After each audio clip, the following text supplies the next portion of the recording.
सूरजपाल का फैसला बिल्कुल साफ था कि अब अदिति को अंकित के कमरे में ही जाना चाहिए, क्योंकि शिवदत्त उसे पूरी जिम्मेदारी के साथ अंकित के सिर सौंप गए थे और उसी रात ये रस्म निभाई गई थी। जब अदिति कमरे में दाखिल हुई तो उसका दिल इतनी जोरों से धड़क रहा था मानो उसकी धड़कनें कमरे की दीवारों से टकराकर लौट रही हो। बीते कल के सारे मंजर उसकी आंखों के सामने एक एक करके घूमने लगे। पिता की अचानक हुई मौत, बिना पूछे थोपी गई शादी और अंकित का वह ठंडा औपचारिक व्यवहार। वह अच्छी तरह जानती थी कि अंकित ने ये शादी अपने अंकल और पिता की इच्छा के लिए, परिवार की इज्जत के लिए की है। न उसमें मोहब्बत थी, न चाहत, शायद हमदर्दी भी नहीं। और अदिति तो खुद अभी तक अपने पिता के गहरे गम से बाहर नहीं आ पाई थी। ऐसे में वो पति पत्नी के रिश्ते की जिम्मेदारी को क्या समझ पाती? वह उस आदमी के साथ बिस्तर कैसे साझा करती जो उसके लिए अब भी एक अजनबी था? वह बिस्तर के पास पहुंची तो उसके दिमाग में बस एक ही सवाल गूंज रहा था, वह अपनी सुरक्षा कैसे करेगी, अपनी इज्जत की हिफाजत कैसे करेगी, अपने टूटे जज्बातों को कैसे बचाएगी। उसके हाथ कांप रहे थे मगर इरादा मजबूत था। उसने रजाई उठाई और उसे कसकर रोल बनाते हुए बिस्तर के बिल्कुल बीचों बीच रख दिया। ये सिर्फ रजाई की दीवार नहीं थी, बल्कि उसके डर और अंकित के घमंड के बीच में खड़ी की गई एक खामोश मजबूत दीवार थी। उसने धीमी लेकिन साफ आवाज में कहा कि वह अभी इसके लिए बिल्कुल भी तैयार नहीं है, इसलिए वह अपनी तरफ सोए और वह अपनी तरफ। ये कहते हुए उसके दिल में टीस उठी। वह शायद अंकित की बेइज्जती कर रही है, मगर उसके पास कोई और रास्ता भी तो नहीं था। वह दिमागी तौर पर इस रिश्ते को स्वीकार करने के लिए अभी तैयार नहीं थी। इस शादी में उसकी रजामंदी शामिल नहीं थी। ये शादी जज्बाती दाव और हालात का नतीजा थी। रात किसी तरह गुजर गई। सुबह की उजली किरणें खिड़की के शीशों से छनकर कमरे में दाखिल हुई तो अदिति पूजा पाठ करने के बाद अंकित के उठने से पहले ही सोफे पर जा बैठी। अंकित कुछ देर के बाद उठा, बिना उससे नजरें मिलाए तैयार हुआ और ऑफिस चला गया, जैसे दोनों के बीच खामोशी का कोई अनकहा समझौता हो। नाश्ते के बाद अदिति दादी के पास जाकर बैठ गई। उधर कमरे की सफाई के लिए पुरानी नौकरानी मौसी अंदर आई, जिसने इस हवेली की 3 पीढ़ियां देखी और समझी थी। उसकी पैनी आंखों ने चादर ठीक करते हुए तकियों और खुशबुओं का फर्क पहचान लिया। अनुभव बिना शब्दों के ही सब कह दिया। वह बड़बड़ाई कि दाल में कुछ काला नहीं, पूरी दाल ही काली है। ये तो सुहाग रात जैसी लग ही नहीं रही। बाद में वही मौसी दबे पांव दादी के पास पहुंची। रुद्राज की माला थामे दादी के पैरों के पास बैठकर हिचकते हुए बोली कि उसे नहीं लगता कि छोटे साहब और बहू के बीच पति पत्नी जैसा कोई रिश्ता बना है। दादी के हाथ थम गए। उनकी आंखों में बसी उम्मीद फीकी पड़ गई। वे तो साल के आखिरी तक गोद में परपोते का सपना देख रही थी। सूरजपाल खुद जिंदगी की आखिरी सीढ़ी पर थे और हवेली के नस्ल आगे बढ़ाने की चिंता सब पर भारी थी। दादी का गुस्सा सूरजपाल तक पहुंचा। उन्होंने छड़ी कसकर पकड़ ली। उनके लिए ये सिर्फ रिश्ते की बात नहीं थी, बल्कि उनके परवरिश और हुक्म की इज्जत का सवाल था। उन्होंने ठान लिया कि आज ही अंकित से बात करेंगे। रात के 2 बज चुके थे। हवेली में अजीब सा दबाव तैर रहा था।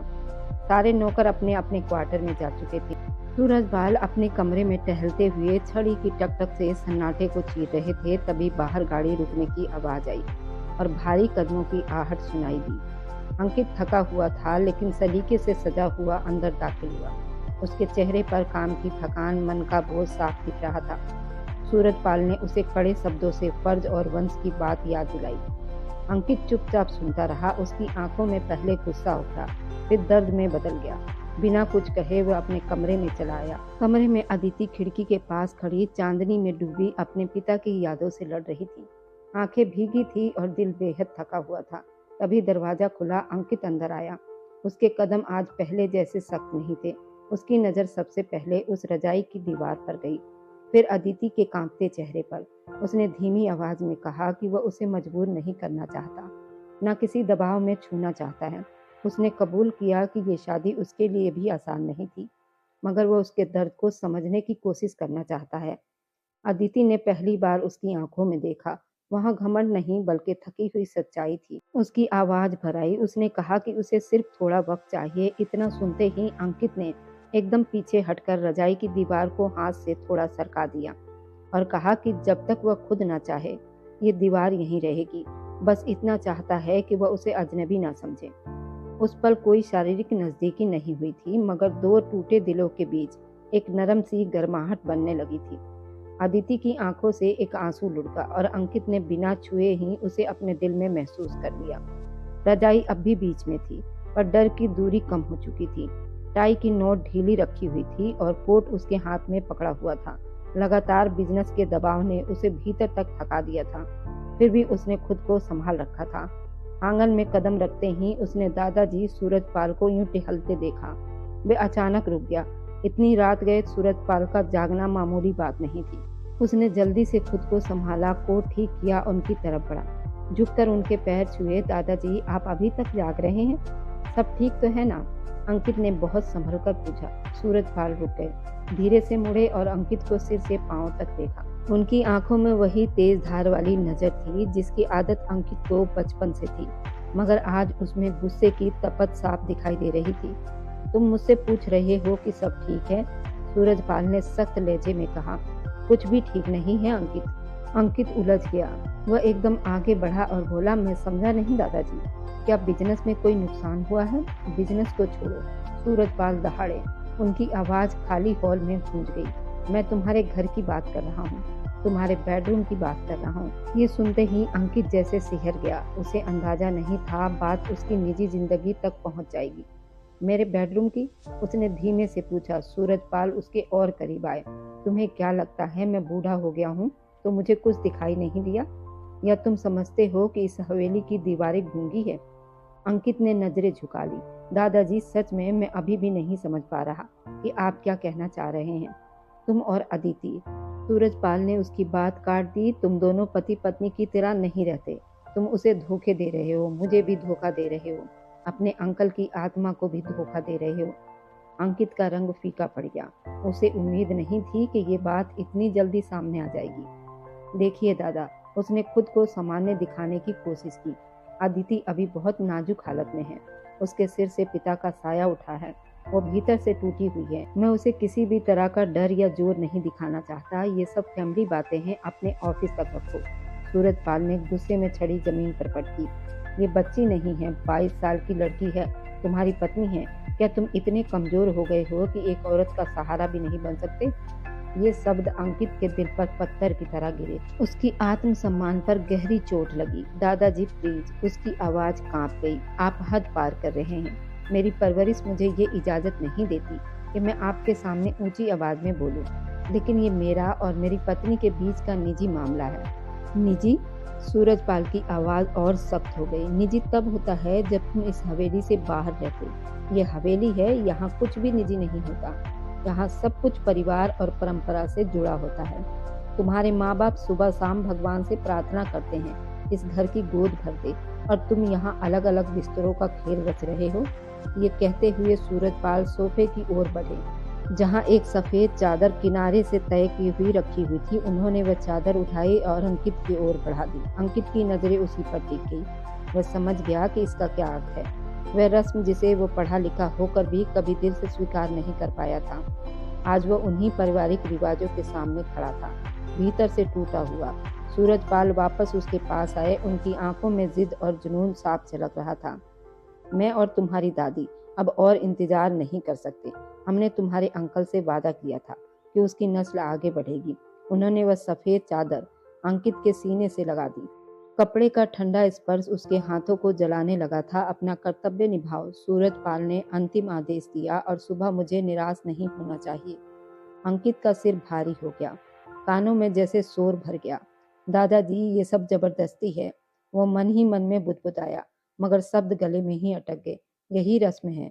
सूरजपाल ने आखिरी फैसला सुनाया, और ये इस हवेली का कानून भी है।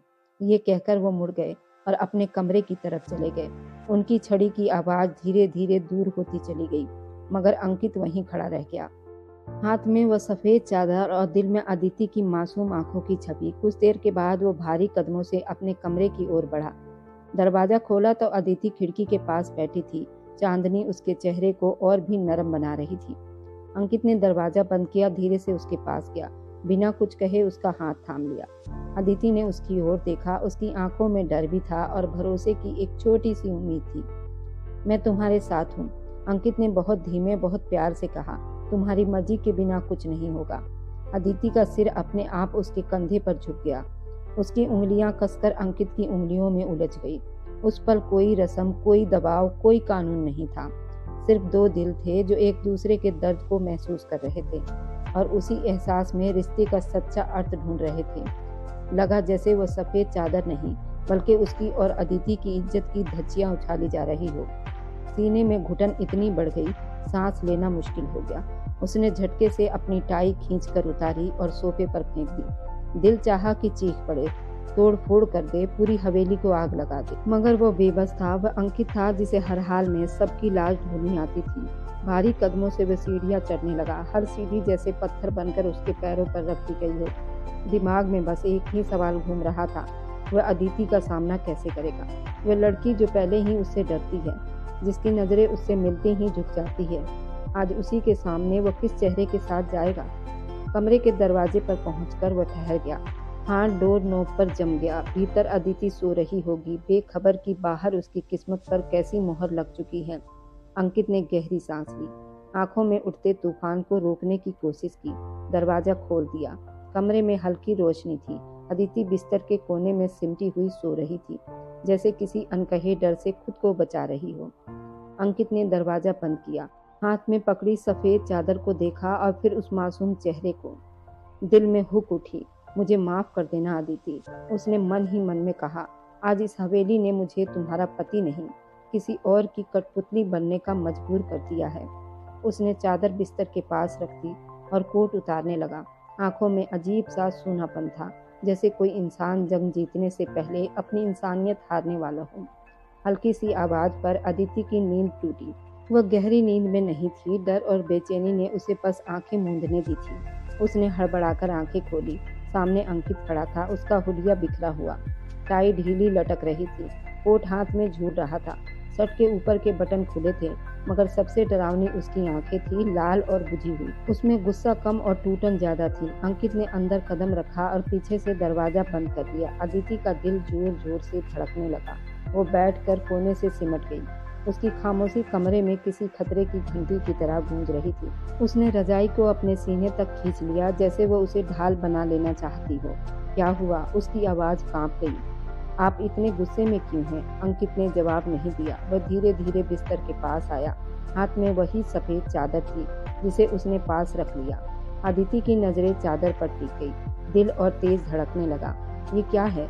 उसने डरते हुए पूछा। अंकित की आवाज ठंडी थी, मगर उसके हर शब्द में दर्द चुभ रहा था।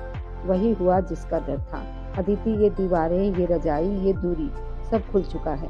घर वालों को सब पता चल गया है कि हमारे बीच पति पत्नी जैसा कुछ भी नहीं। अदिति का रंग उड़ गया, आंखों में आंसू भर आए। मैं समझी नहीं। अंकित ने गहरी सांस ली, आवाज भारी हो गई। दादाजी को सब खबर हो गई है। उन्हें पता चल गया है कि तुम मुझसे दूर रहती हो, डरती हो। अदिति की पलकों से आंसू बह निकले। लेकिन उसमें मेरी क्या गलती है? मैंने कहा था मुझे थोड़ा वक्त चाहिए। वक्त? अंकित हल्की सी कड़वी हंसी में हंसा, जिसमें हंसी से ज्यादा दर्द था। इस हवेली में औरतों को वक्त नहीं दिया जाता अदिति, यहाँ सिर्फ फैसले सुनाए जाते हैं। वह कमरे में कुछ कदम चला, फिर रुक गया। उसकी आवाज टूटने लगी। आज दादाजी ने मेरी इज्जत को रोन दिया। उन्होंने कहा कि सुबह उन्हें सबूत चाहिए। वे चाहते हैं कि मैं तुम्हें अपना अधिकार समझकर पेश आऊं। ये कहते कहते उसकी आवाज थर्रा गई, जैसे वह खुद इस बात से डर रहा हो। अदिति की रूह कांप गई। उसने डरती हुई नजरों से अंकित को देखा।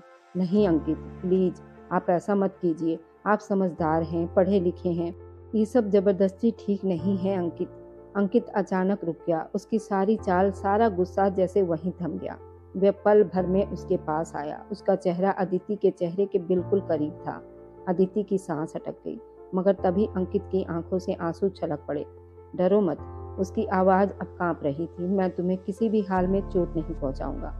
मैं चाहे सबके सामने हार जाऊं, मगर तुम्हारे भरोसे को नहीं तोड़ूंगा। अदिति की आंखों से आंसू बहते रहे।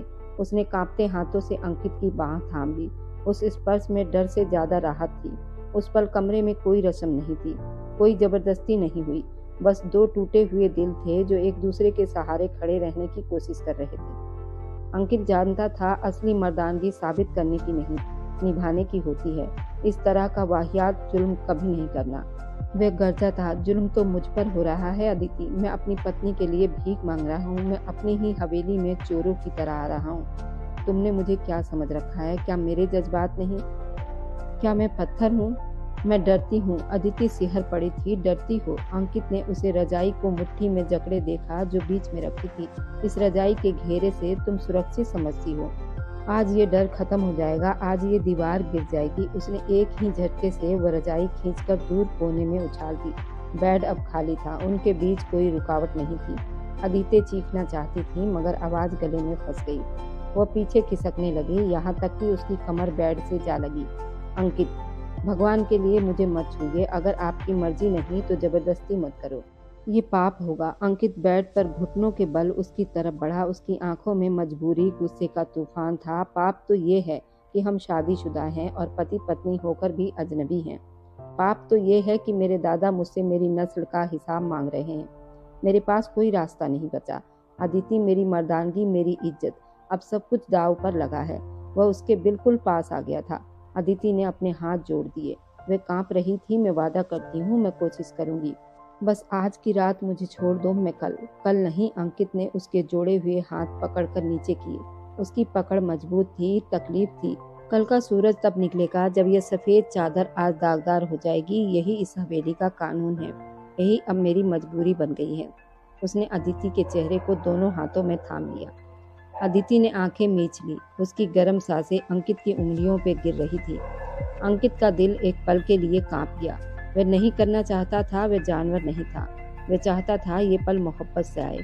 जबरदस्ती तो वो बिल्कुल नहीं चाहता था। लेकिन दादा के शब्द, नामर्द और बेवकूफ रस्म, उसके दिमाग में हथौड़े की तरह बरस रहे थे। मुझे माफ कर देना, अंकित ने उसके कान में धीरे से कहा। उसकी आवाज भरी हुई थी, टूटी हुई थी, लेकिन उसमें हवेली के उसूलों से लड़ते लड़ते थक जाने की सच्चाई थी। अब मैं वही करूंगा जो इस हवेली के मर्द करते आए हैं। नहीं अंकित, अदिति ने आखिरी बार अपने पिता को पुकारा, जैसे वह आसमान से उतरकर उसे बचा लेंगे। मगर अंकित ने उसकी कोई बात नहीं सुनी। उसने लैंप बंद कर दिया। अंधेरा छा गया, मगर यह अंधेरा सुकून का नहीं, डर का था। कमरे में सिर्फ अदिति की दबी सिसकियां और अंकित की भारी सांसों की आवाज रह गई थी।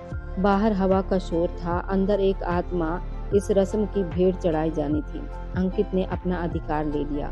उसने वह रिश्ता जोड़ा जो इस हवेली के बंधन से बंधा हुआ था, जो हवेली के रस्मों रिवाज से जुड़ा हुआ था। ये सारे जबरदस्ती के रिश्ते उसके सिर पर थोप दिए गए थे।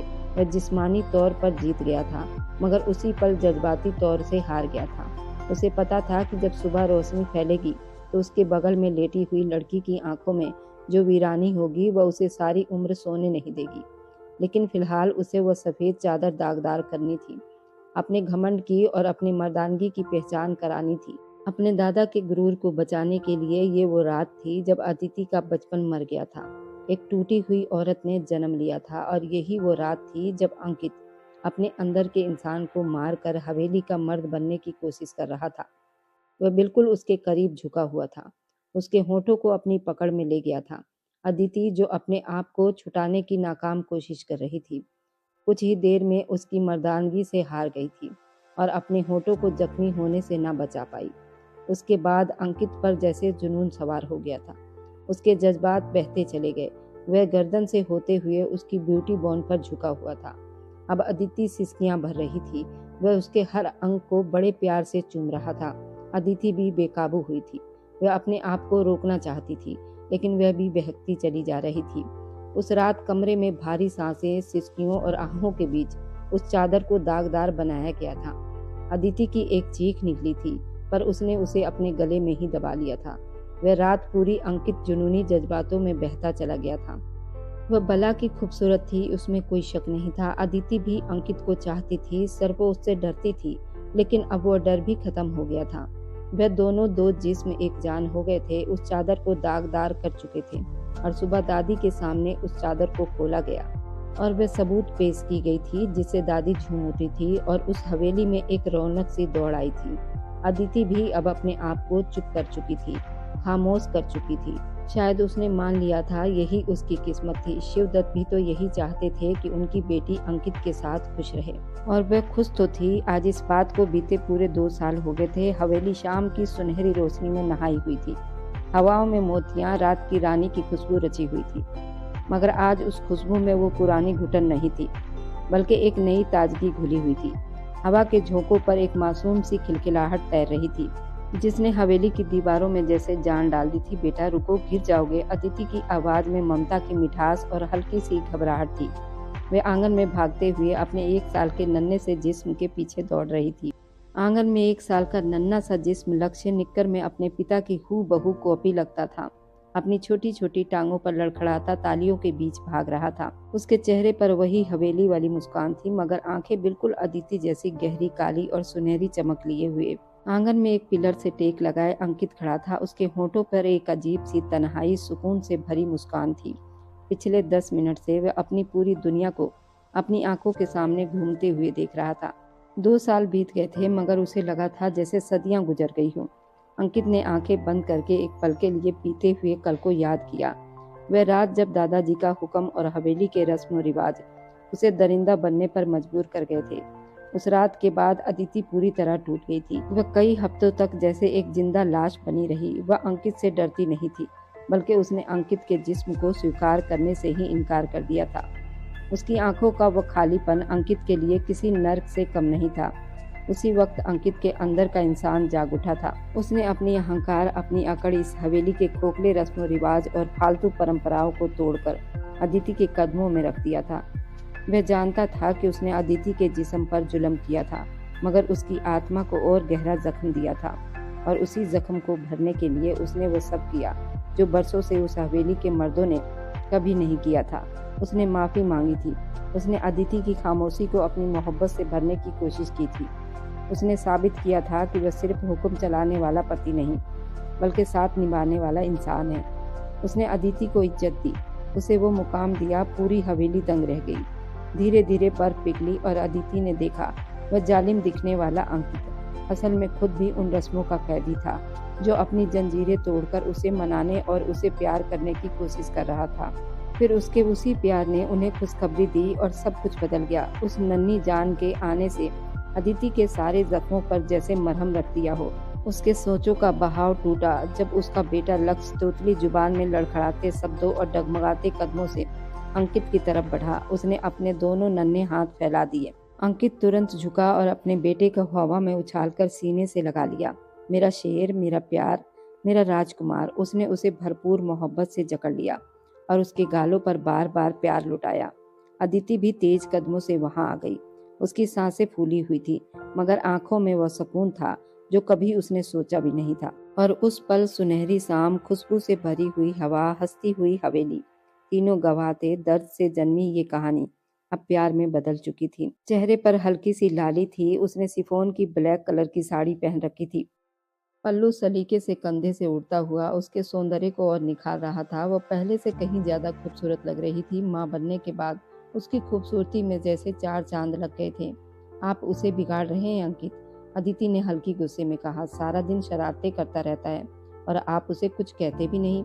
अंकित ने मुस्कुराते हुए लक्ष्य को गोद में उठा लिया और बोला, ये इस हवेली की औलाद है। शरारत नहीं करेगा तो कौन करेगा? कोने में बैठकर रोएगा। ये मेरा बेटा है, ये पूरी हवेली पर राज करेगा। हाँ बिल्कुल, आप जैसा जिद्दी है। अदिति ने मुस्कुराकर अंकित के कमीज का कॉलर ठीक किया।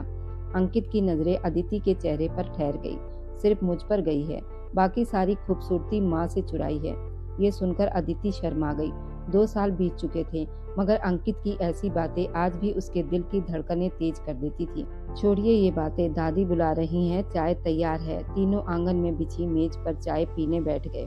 दादी, सूरजपाल पहले से मौजूद थे। सूरजपाल अब काफी बूढ़े लगने लगे थे, लेकिन उनके चेहरे पर एक गहरी तसल्ली थी। लक्ष्य को देखते ही उनकी आंखें चमक उठती थी। आ गया मेरा पोता। सूरजपाल ने बाहें फैला दी। अंकित ने लक्ष्य को उनकी गोद में दे दिया। दादी ने अदिति को अपने पास बिठाया। मेरी बच्ची, कुछ कमजोर सी लग रही हो, अपना ख्याल रखा करो। अंकित, तुम बहू को डॉक्टर के पास लेकर गए थे? दादी। अंकित ने कुर्सी संभालते हुए चाय का कप उठाया। सब ठीक है, बस लक्ष्य उन्हें थोड़ा सा थका देता है। माहौल में खुशी फैल गई। कोई नहीं कह सकता था कि यही वो हवेली है जहाँ कभी डर और सन्नाटे का राज पसरा हुआ था। चाय के बाद जब सूरज ढलने लगा, अंकित ने अदिति को आंखों से इशारा किया। अदिति समझ गई। लक्ष्य को नौकरानी के हवाले करके अंकित के साथ छत की ओर चल दी। छत पर ठंडी हवा बह रही थी। यहाँ से पूरी हवेली दूर तक फैले खेत साफ नजर आते थे। अंकित रेलिंग के पास खड़ा हो गया। अदिति उसके पास आकर खड़ी हो गई। किस बात पर मुस्कुरा रहे हैं? अदिति ने पूछा। अंकित ने गहरी सांस ली। जिंदगी पर और तुम्हारे पिता के फैसले पर। अदिति चौंक गई। पापा? हाँ, अंकित ने उसकी ओर मुड़कर देखा। उसकी आंखों में नमी और मोहब्बत का सैलाब था। मुझे याद है, उस रात अंकल जी ने मेरा हाथ थामकर कहा था कि तुम मेरी बेटी की सुरक्षा करोगे। उस वक्त मुझे लगा था ये एक बोझ है, एक मजबूरी है, लेकिन आज समझ आता है कि वो कितनी दूर तक सोचते थे। अदिति की आंखें भी आंसुओं से भर गई। मैं भी उस वक्त उन्हें बहुत कोसती थी अंकित। मुझे लगता था उन्होंने मुझे एक अंधे कुएं में धकेल दिया। मैं आपसे नफरत करती थी। अंकित ने उसका हाथ अपने हाथों में लिया। और आप भी नफरत करती हो क्या? अदिति ने सिर हिलाया। नहीं अंकित, अब नफरत नहीं। अब तो लगता है पापा ठीक कहते थे। आप हर आदमी से बिल्कुल अलग हैं। आप पत्थर की चट्टान की तरह मेरे लिए खड़े हो गए, मगर उस चट्टान के भीतर पानी का एक दरिया भी था जो सिर्फ मेरे लिए बहता था। वह थोड़ी सी रुकी, नजरें झुकाकर धीमे स्वर में बोली, बल्कि उस रात जब मैं टूट चुकी थी और मुझे लगा था मेरी जिंदगी खत्म हो गई है, तब आपने मुझे संभाला। आपने अपनी आन, अपना अहंकार पीछे छोड़ दिया। मुझे जोड़ने में कोई कसर नहीं छोड़ी। आप नहीं होते तो शायद मैं मर जाती, लेकिन आप मेरे दोस्त बने, मेरे हमदर्द बने। अंकित ने नरमी से उसकी ठुड्डी पकड़कर उसका चेहरा ऊपर किया। मैंने तुम पर जुल्म किया अदिति, उसके लिए मुझे माफ कर दो। लेकिन सच ये है कि तुमने मुझे इंसान बना दिया। तुमने मुझे सिखाया कि मर्दानगी औरत को जीतने में नहीं, बल्कि उसका दिल जीतने में होती है। अदिति मुस्कुरा दी। आप जीत चुके हैं अंकित, सच में। अंकित की आंखों में संतोष था। अदिति ने मुस्कुराकर कहा, शायद उसी दिन जब आप पूरी रात लक्ष्य को गोद में लिए टहलते रहे ताकि मैं सो सकूं, या तब जब आपने दादी के सामने मेरा मान रखा, या तब जब आप मेरे आसपास मेरी परछाई की तरह घूमते रहे। अंकित ने उसे अपने बाजुओं में भर लिया, उसके माथे पर एक गहरा किस दिया। अब तो तुम मुझसे डरती नहीं हो, तुम मेरा सुकून हो। अदिति, तुम और लक्ष्य, तुम दोनों मेरी पूरी दुनिया हो। दूर कहीं मंदिर के शंख और घंटियों की आवाज गूंजने लगी। अंकित ने उसके माथे पर फिर से किस किया। चलो हम भी भगवान से कुछ अर्पित करते हैं। दोनों मुड़े और नीचे जाने लगे। रास्ते में दीवार पर टंगी शिवदत्त की तस्वीर पर अदिति की नजर पड़ी। उसने तस्वीर को देखा और दिल ही दिल में मुस्कुराई। फिर भगवान का धन्यवाद किया और धीरे से कहा, आपने मुझे सही हाथों में सौंपा पापा। अंकित ने भी तस्वीर की ओर देखा और सम्मान से सिर झुका दिया। मैंने अपना वादा निभा दिया अंकल जी। वह दोनों सीढ़ियां उतरकर जिंदगी के उस सफर की ओर बढ़ गए जहां अब कोई अजनबी नहीं था, कोई डरा हुआ नहीं था। वे दोनों सच्चे मायनों में जीवन साथी बन चुके थे। उस हवेली की ऊंची फासलों के बीच मोहब्बत ने अपना घर बना लिया था और एक नई नस्ल भी तैयार हो चुकी थी। उसी उम्मीद पर हवेली मुस्कुरा रही थी। और अब जाते जाते दिल से बस इतनी सी गुजारिश है, आप जहाँ से भी ये वीडियो देख रहे हो, कमेंट में अपने शहर और राज्य का नाम जरूर लिखिए। आपके लिखे हर नाम मुझे अपना सा महसूस होता है, जैसे कोई अनकहा रिश्ता और गहरा हो गया हो। मेरी कहानियों को समय देने, लाइक करने और आगे बढ़ाने वाले आप सभी का दिल से धन्यवाद करती हूँ। अगर आज की कहानी ने आपके दिल को छू लिया हो या मन में हल्की सी नमी और सुकून भर दिया हो, तो बस इसे लाइक कर दीजिए और उन दोस्तों तक पहुँचा दीजिए जिन्हें एहसासों की इस तरह की कहानी पसंद है। और अगर अभी तक आपने इस छोटे से परिवार का हिस्सा नहीं बने हैं तो चैनल को सब्सक्राइब कीजिए, क्योंकि हर सब्सक्राइब मेरे लिए एक भरोसा, एक मुस्कान, थोड़ा सा प्यार होता है। हम फिर मिलेंगे कल एक और कहानी के साथ। तब तक अपना स्नेह बनाए रखें। आप सभी को मेरा प्यार भरा नमस्कार। खुश रहिए, स्वस्थ रहिए, मस्त रहिए।